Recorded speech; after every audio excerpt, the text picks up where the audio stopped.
Здравствуйте, дорогие зрители. Привет, пап! Здравствуй, Матвей. Вот мы хотим провести эксперимент. Расскажи, в чем заключается суть эксперимента? Чтобы достать монетку, не замочив руки. Для этого эксперимента нам понадобится тарелка, вода, краска, стакан, спичка, монетка. А со спичками эксперимент надо проводить со взрослыми, потому что спички детям опасно, а то случится пожар. Хорошо. Так, начинаем эксперимент.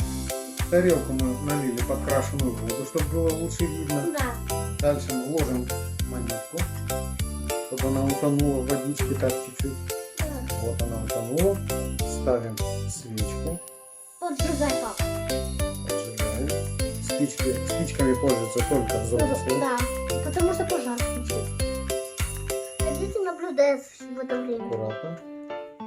Спичку можно для уверенности затушить в воде и уберем в сторону. Ждем, пока свеча разгорится. И накрываем свечу аккуратно. Накрываем. И ждем. Надо, чтобы вода поднялась в стакан, и чтобы свеча поднялась тоже. Вот, свеча потухла, вода попала в стакан, в тарелке воды нет. Мы спокойно достаем монетку. Спасибо за внимание. Думаю, что было очень полезно. Интересно. Пока. До свидания всем.